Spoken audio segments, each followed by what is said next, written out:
Assalamualaikum, selamat malam semuanya. Alhamdulillah kita sehat, mudah-mudahan semua juga sehat begitu. Salam dari Kuningan, salam balik ya.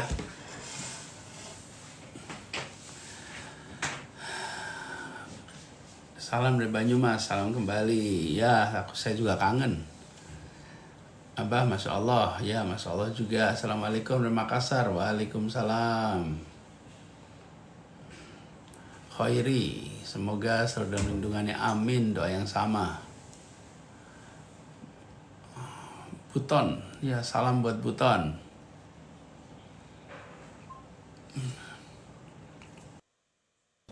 Iya, kita mau ngobrolnya banyak. Nah, udah. Mas, udah bisa, Mas? Nyambung, alhamdulillah. Assalamualaikum. Waalaikumsalam warahmatullahi. Podo-podo anune glodak gaduk, Mas. Bapak-bapak merah dewangi cacile ra iso. Kayak itu. Ini tadi di tempatku yang udah sampai 5.000 lebih, aku ya bingung carane piye. Di sini tadi pencet-pencet terus, sampai pencet nggak bisa lagi.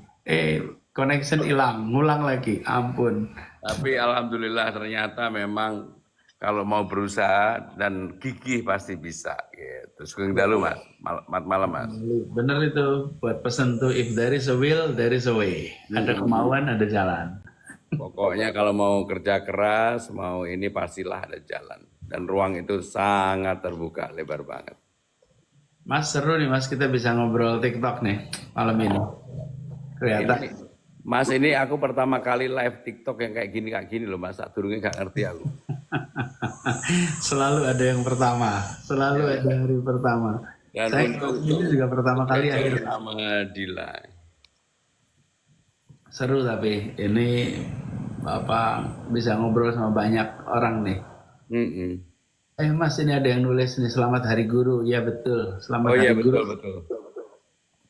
25 November.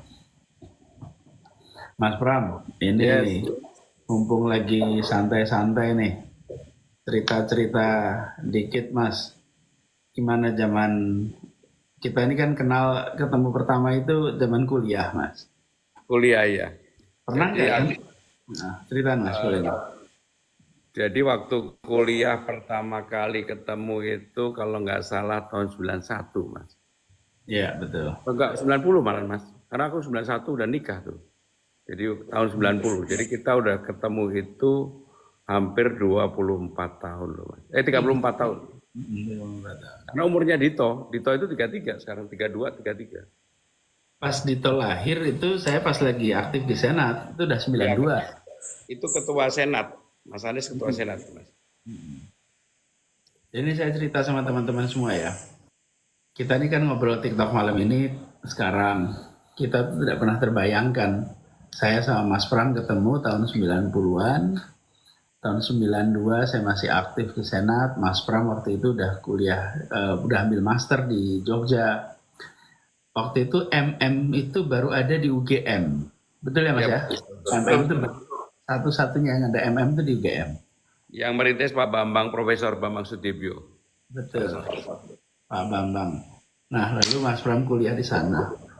Lalu saya waktu itu masih aktif mahasiswa S1, Mas Pram S2. Nah, kita ini yang S1 itu selalu punya ada aktivitas, tapi nggak banyak mantan aktivis yang mau datang telaten ikut. Nah, Mas Pram nih yang telaten nih. Telaten ngompori. Telaten ngompori. Dan udah punya uang saku yang lebih tebal gitu. Kita nggak punya uang saku. Jadi dulu itu kalau mau bikin poster, mintanya tuh sama Mas Pram. Mas Pram bikin poster zaman dulu. Tapi saya bersyukur Mas kalau ingat waktu itu ya. Itulah yang kemudian membuat ya kebetulan Mas Anies waktu itu ketua Senat di Gajah Mada, mungkin 5 tahun sebelumnya atau 6 tahun sebelumnya. Saya ketua Dewan Mahasiswa di ITB. Jadi sesama aktivis waktu itu kalau bisa bertemu berkumpul itu rasanya udah luar biasa. Apalagi ngadepin rezim yang berbeda lah, belum ada demokrasi sehingga bisa kumpul-kumpul mahasiswa atau aktivis itu sesuatu yang luar biasa. Dan saya bersyukur kenal Mas Anies, teman-teman Jogja yang secara pemikiran pada waktu itu banyak sekali kesamaan kita. Alhamdulillah. Dan ini ya buat teman-teman semua, ini cerita pengalaman kita sendiri.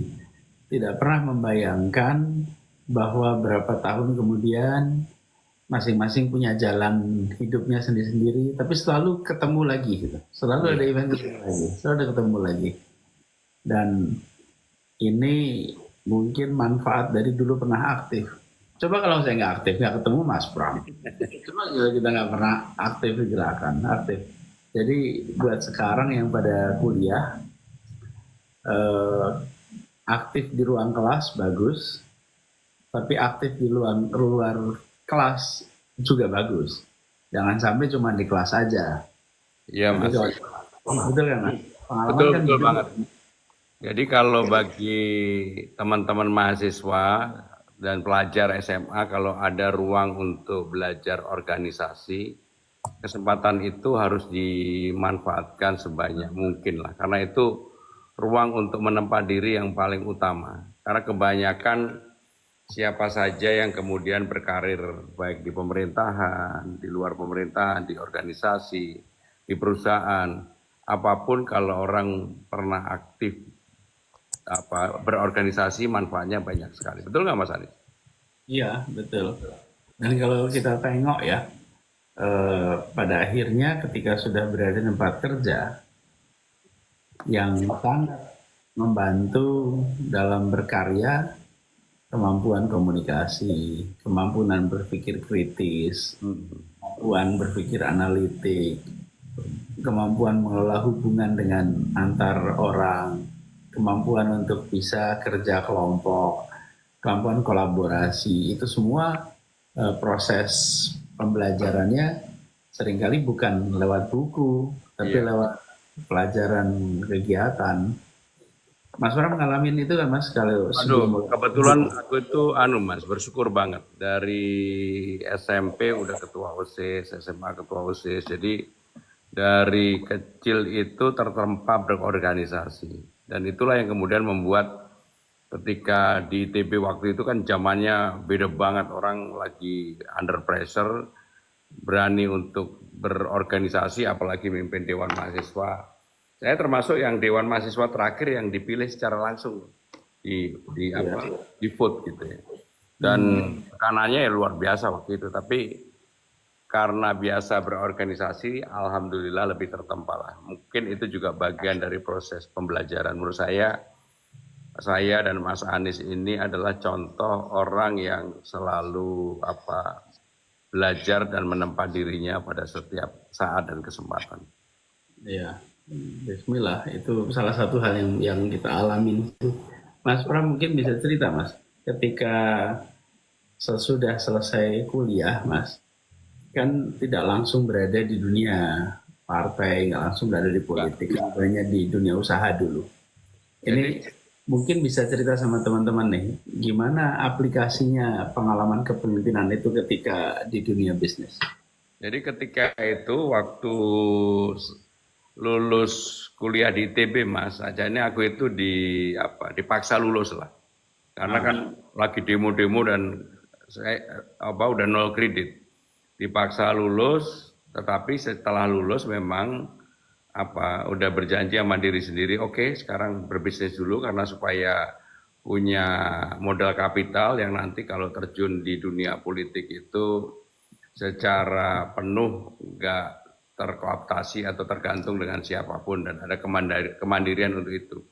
Dan alhamdulillah saya setelah lulus kuliah bisa kerja baik dan juga mandiri. Jadi sejak terjun di dunia politik praktis mulai dari tahun 98 dan langsung dengan Mbak Mega ya. Sampai hari ini tidak pernah berpindah-pindah, hanya dengan beliau. Ya. Iya Mas, memang banyak yang suka gonta-ganti ya. Lempeng, taat. Kita ngomongin hobi yuk Mas, olahraga. Kan Mas Anies hobinya juga sepedaan. Aku lihat waktu kita nggak sengaja ketemu di Car Free Day itu kan banyak orang yang menduga seakan-akan kita merancang itu. Padahal enggak, kita nggak sengaja ketemu. Benar nggak, Mas? Betul, spontanitas. Itu rezeki juga sih, Mas. Saya dari arah utara tuh, mau karena Car Free Day jadi parkir di selatan, bukan mobil dikirim, biasanya pulang naik MRT kan. Cuman ada yang meninggal, jadi akhirnya terus transitnya di depan Hotel Century, kita ketemu di situ. Tapi ngomong-ngomong soal olahraga, soal sepeda, kita tuh juga ini Mas, coba dorong nih selama ini kan, sepeda sebagai alat sport tapi juga alat transport. Jadi sepeda city bike itu dulu sering saya pakai ketika di Jakarta. Di Jakarta ini mungkin ya pas lagi saya itu banyak sekali kegiatan yang pakai sepeda karena kalau keliling lebih mudah. Iya, lebih mudah, jauh lebih mudah. Olahraga yang saya hobi catur Mas, olahraga catur Mas. Oh mulano mikir terus Mas. Cature lahir batin ya. Biar nggak kepleset Mas, catur. Ya. Jadi kalau saya selain sepedaan Mas, sekarang ini yang masih rutin itu treadmill lah, nge-gym. Mungkin udah 2 tahun lebih saya nge-gym rutin karena memang harus jaga badan, jaga ini. Kalau Mas Anies kan untung awaknya apik Mas. Makan banyak pun masih ini. Kalau aku makan dikit, makan angin aja jadi daging. Tapi memang praktek kita harus olahraga Mas. Mau apa pun juga. Ini ada yang tanya nih Mas. Gimana impression Abah waktu ketemu Mas Pram? Oke. Ini pas ketemu tuh saya lihat tuh, wih, ada orang ngomongnya sistematis banget ya, pinter ya. Wah, saya masih belum tahu nih siapa ini gitu kan. Lagi pertemuan mahasiswa, ini kok ada mahasiswa yang ngomong tuh sistematis, pinter, terus berani ngeritik senior saya. Nggak ada yang berani ngeritik senior. Oh, Brotoseno ya Mas, atau Torik ya? Brotoseno sama Torik gitu. Oh iya, Brotoseno sama Torik. Siapa ini? Terus dikasih tahu, itu namanya Pramono Anung kan ya, dari ITB. Wih, mantap itu. Itu kenapa pas diskusi. Terus dan cuman yang kita belum lihat di sana sisi bandelnya Mas. Bandelnya apa Mas zaman kuliah Mas? Aku itu kalau dari dulu serius Mas sekolah. Jadi dari dulu. Tapi aku impresiku tentang jenengan pertama kali iki wong pinter tapi rada di antara teman-temannya paling nonjol gitu. Jenengan waktu itu paling nonjol Mas ya adalah teman-teman. Waktu kita di tenda kemudian setelah pertemuan di tempatnya Brotoseno, waktu itu kan udah mulai ya ada demo-demo di UGM. Wah, aku ingat banget jenengan pakai bajunya agak putih gitu, terus pakai pita atau apa nggak tahu, ada Jogja berdarah ya waktu itu ya. Ikat di pita di Nah itu terkesan banget tuh buatku tuh. Mas itu nonjol karena hidung atau kenapa Mas?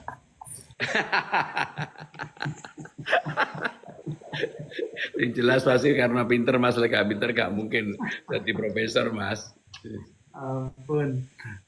Mas, kalau di Jakarta Selatan, restoran apa yang paling Karena kemarin kan waktu kita sebelum nonton sempat makan walaupun sedikit banget lah, tapi karena buru-buru ya. Kalau Mas Anies makan apa sih sebenarnya yang menjadi makanan apa yang menjadi favorit? Ya, itu salah satu makanan favorit saya nih Mas. Itu dekat rumah Mas. Jadi di dekat rumah sakit Fatmawati itu ada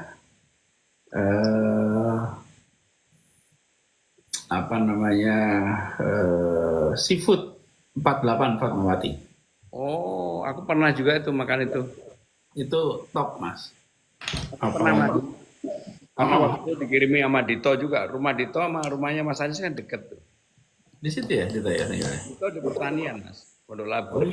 Lewatan. Nah itu di Lebak Bulus 1 tuh ada seafood 48 Fatmawati. Itu kita salah satu tempat yang kita paling sering, Mas. Dulunya tenda di dekat Simatupang, sekarang udah tempatnya udah gede. Itu favorit. Terus kalau kita itu kebiasaannya gini nih, pergi terus sambil jalan kalau masuk ke Citos baru milih nanti di mana di Citosnya. Nanti kalau PIM jalan terus baru milih sampai di sana di mana. Jadi keputusannya. Tapi sebenarnya sama Mas, cuma aduh aku udah terlalu lama nggak pernah punya waktu untuk, makanya kemarin bisa nonton film sama Mas Anies terus makan enak itu kayaknya merdeka banget gitu loh. Udah terlalu lama nggak merdeka waktuku Mas. Abis ini bisa lebih leluasa Mas. Iya Mas Pram nih soalnya full ngurusin negara Mas berapa tahun ini. Mas kalau pas zaman di Jogja dulu, apa tempat yang paling tempat makan yang berkesan Mas? Ya pasti Mas soto Pak Soleh, Kadipiro. Ya kadang-kadang kalau Yujum gudeg Mas sama Juminten. Iya, tapi aku kalau di Jogja itu nggak tahu kenapa belum menemukan nasi goreng sing enak banget Mas kalau malam. Nah ada yang Doring itu yang dekat Keraton itu nggak tahu Mas Anies sudah pernah nyoba belum ya Doring? Kalau di Jogja itu kalau goreng itu masalahnya ini Mas, yang enak itu mie goreng. Ada bakmi Gadin, bakmi Pele. Pele ya. Pele yang di alun-alun kan dekat keraton. Tahu Pele, tahu. Pele. Terus, ini ada yang bilang tuh enak di belakang Hotel Sunarko katanya. Jadi tempat-tempat itu, cuman sekarang ya Mas, dari pengalaman saya aja, kalau pulang ke Jogja itu, tempat-tempat yang kita dulu suka, sekarang itu udah kayak tempat yang kuno, banyak sekali tempat baru di sana. Wah banyak banget Mas, banyak banget. Banyak sekali. Dan kuliner di Jogja itu termasuk yang menurutku ya salah satu yang maju banget. Jadi kalau kebetulan kan Bapak Ibuku kan di Sarekno di Jogja Mas, jadi selalu 2-3 bulan sekali masih cari waktu untuk ke Jogja, sekaligus makan makanan Jogja yang ngangen itu Mas. Ya. Terutama ini, jajan pasarnya enak-enak Mas. Iya memang itu, jajan pasar itu enak. Itu juga kalau zaman puasa Mas, zaman puasa tuh Jalan Kaliurang, Taman Gerjen itu tempatnya jajanan pasar yang top. Tapi dulu Mas Anies kalau pacaran ke Kaliurang nggak Mas? Itu dia. Serba singkat aku Mas. Ya aku juga loh. Aku terus terang sama istri juga. Jogja itu nggak tahu kenapa memang tempat menemukan istri lah gitu ya. Ketemunya di mana? Kenapa? Ketemunya di mana Mas istri? Jadi aku itu ketemunya setengah agak dini sama adikku Mas. Waktu ambil S2 dititipin surat nenggone bojoku sekarang ini. Begitu ndelok isu-isu loh. Kok cemlorot, wae tahu terus langsung. Bener-bener itu Mas. 4 hari aku ngomong, mau nggak kamu jadi istriku? Gitu. Aku kan orangnya. Mas, jadi ketika masuk MM, Mas, itu Mas Pram belum menikah? Belum. Tapi ya punya pacar waktu itu kan lebih baik jujur tuh Mas. Punya pacar, delok bojoku, waduh ini cemlorot terus lebih baik sama ini aja gitu. Golep. Tapi ya kita ini kan cari istri kan pasti feeling ya, perasaan. Itu cocok untuk istri atau bukan. Ya. Iya sih. Dulu. Tapi kopi ini Mbak Ferry enak banget loh Mas. Aku terkesan kopi dengan yang buat itu. Itu nanti kopi itu nanti kita harus ceritain sendiri tuh Mas. Jadi ini buat yang dengerin nih, Mas Pram kami undang ke rumah ya ngobrol. Itu siapinnya kopinya kita nyebutnya kopi Cikini. Tapi itu udah 2 generasi tuh Mas, kopi itu. Oh, 2 generasi? Ya, karena dari mulai tahun 50-an neneknya Ferry, ibunya, terus sama sekarang Ferry ngambilnya beli rezeki ini. Jadi kapan-kapan kalau ada yang pas mampir ke rumah, saya bagiin deh kopi Robusta. Tapi bener Mas, kopinya enak. Bang Dul aja juga yang hobi ngopi, dia bilang waktu di mobil, waduh, kopinya Mbak Ferry enak banget. Tapi memang loh, kopi itu pagi, siang. Saya juga ngopi gitu Mas. Kalau udah malam sama Mas Bram, saya nggak ngopi. Kalau ngopi malam. Teh masih enggak? Salah? Kalau teh masih minum? Masih, teh masih. Tapi teh juga biasanya encer lah, kita udah hati-hati ya di dalam, nggak bisa nanti tidur, repot. Mas ini ada yang tanya nih Mas, Yuk. tolong cerita no, zaman kuliah kegiatannya seperti apa? Tuh Mas ada yang tanya tuh apa ya kegiatan? Monggo Mas. Ya kalau saya waktu kuliah dulu udah mulai deket sama istri, terus langsung aku Mas, nggak pakai lama, begitu kenal 4-5 hari tak lamar, mungkin 3-4 bulan terus nikah. Jadi waktu kuliah ya udah mulai nikah, terus ya serius konsentrasi kuliah. Terus ya bantu-bantu itu ya teman-teman kayak Broto Seno, Nuku Sulaiman dan macam-macam almarhum ya yang waktu itu masih menjadi aktivis lah. Dan bersyukurlah banyak kenal teman-teman Jogja waktu itu Mas. Tapi memang kalau untuk urusan sekolah dari dulu aku serius Mas. Iya. Tapi itulah tadi mungkin baru dengar baru masuk nih ya. Tadi kami cerita bahwa pengalaman kuliah itu justru pada saat aktif itulah yang memberikan kesan, yang memberikan manfaat. Memang materi pembelajarannya juga kita gunakan, tapi kegiatan jauh lebih banyak lah manfaatnya. Tapi sisi jurusan kan pertambangan Mas ya? Ya, aku S1 ini teknik pertambangan Mas. Keduanya magister di ekonomi di Gajah Mada, baru S3-nya di Unpad. Satu-satunya yang aku gak kuliah cuma UI Mas, memang sengaja. Iya. Anak gue sih UI. Ada yang nanya nasihat buat yang mau nikah tapi masih kere harus gimana? Ya kalau mau nikah masih belum punya modal, ini ya kerja dulu, punya tabungan, persiapan yang matang, karena menikah itu bukan sesuatu yang gampang, tetapi juga bukan sesuatu yang susah. Jadi harus dipersiapkan dengan baik. Kenapa? Kalau Mas Anies gimana Mas? Ya setuju, harus ada persiapan. Yang bisa just do it itu cuma sepatu Nike aja. Kalau yang lainnya harus persiapan. Cuman juga mungkin nggak usah juga sampai apa namanya super stabil, independen. Yang penting sudah cukup untuk bisa hidup berdua, sudah sama-sama siap. Nanti memulai membangun rumah tangganya itu bareng-bareng. Jadi suami istri itu pasangan perjuangan. Ya. Setuju banget Mas. Saya juga pasti begitu. Jadi mulai betul-betul modalnya dari nol banget. Tapi kan aku tadi udah buka kartu Mas. Aku kan kenal nikahku cepat. Kalau Mas Anies kenal sampai nikah lama nggak? Saya itu bareng kan di fakultas, saya fakultas ekonomi, Ferry di psikologi. Terus baru mulai dekat itu sekitar 94. Terus 2 tahun menikah.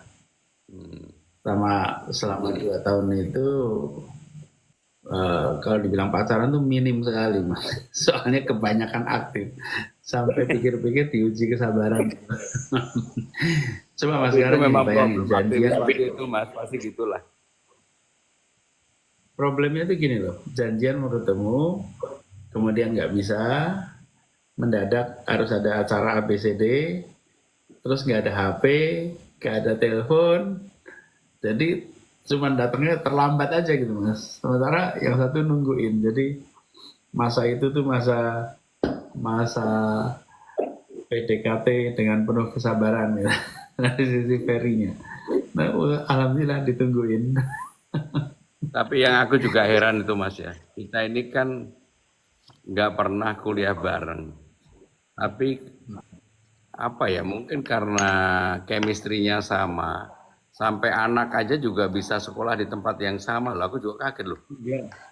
Dila waktu cerita, waktu perpisahan di rumahnya Pak Anies loh. Bapak dia bilang, oh aku baru tahu ternyata sekolahnya sama di lab school gitu. Sama-sama lab school, seangkatan, small world. Dan tapi pengalaman saya yang paling salah satu yang unik nih sama anaknya Mas Pram ini sama Dito, Mas. Ini saya mau cerita lagi nih di sini. Jadi Oktober kemarin ya, bulan lalu saya tuh dapat undangan hadir resepsi di Pondok Pesantren Peloso di Kediri. Nah terus saya oleh tuan rumah ditaruh di kursi di depan. Gak lama kemudian datang anak muda duduk. Anak muda ini Bupati Kediri. Terus Bupati ini saya tengok itu. Saya bilang nih, ini Dito, anaknya Mas Pram, yang pada waktu lahirnya saya ikut nemenin. Jadi saya bilang ke Dito, Tok, saya tuh nggak ngebayangin kamu tuh bayi yang saya ikut nemenin itu sekarang udah jadi bupati gitu. Terlalu lemu Mas. Iya, lebih besar, lebih tinggi, masya Allah. Itu bayi itu udah jadi bupati. Teman-teman kalau ketemu dengan orang yang kita pernah lihat bayinya terus jadi besar, mungkin sering ya, udah umur 7 tahun, 10 tahun. Tapi kalau ketemu udah jadi bupati gitu, kebayang nggak tuh duduk di situ melihat bayinya, masya Allah. Makanya saya bilang ini pengalaman spiritual, ngingetin umur juga tuh Mas jadinya. Padahal kita merasanya belum tua-tua amat gitu. Ini Ditonya aja kemudahan jadi bupati sebenarnya, kitanya masuk tua. Iya Ditonya Mas, dia bilang kan kalau manggil aku kan kadang-kadang Bapak, kadang-kadang Jidi gitu. Jadi ketemu sama Om Anies, kaget banget Om Anies masih ingat, dia bilang gitu. Ya inget lah sama kamu, dia nungguin kamu lahir masa nggak inget, aku bilang. Dan Om Anies inget loh bulan Juli katanya gitu. Itu pas itu masa-masa kita lagi aktif nih. Jadi Mas jam 22.05 aku undur diri ya. Soalnya ada yang harus dikerjakan. Ya. Nah. Tapi senang sekali bisa ngobrol malam ini. Aku senang banget, aku yang matur nuwun Mas. Kemarin bisa nonton film banget. Tapi banyak orang komentarnya gini Mas. Kenapa Mas Pram nangis, Mas Anies nggak nangis gitu? Aku bilang gitu. Tahu aja.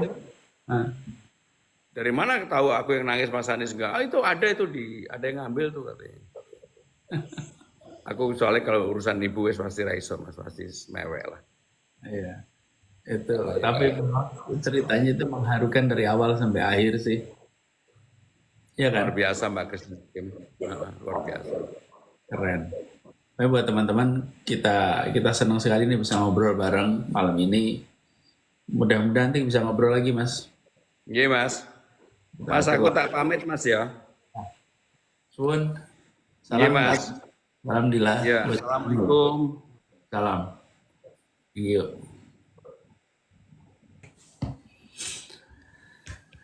Salam dari Afrika. Salam balik ya buat semuanya. Terima kasih. Abah juga senang bisa tersambung malam ini. Walaupun udah agak larut malam, tapi senang semua masih semangat di sini. Insyaallah nanti kita ngobrol lagi yang lebih tenang. Terus kita ngobrol lagi, cerita-cerita sambil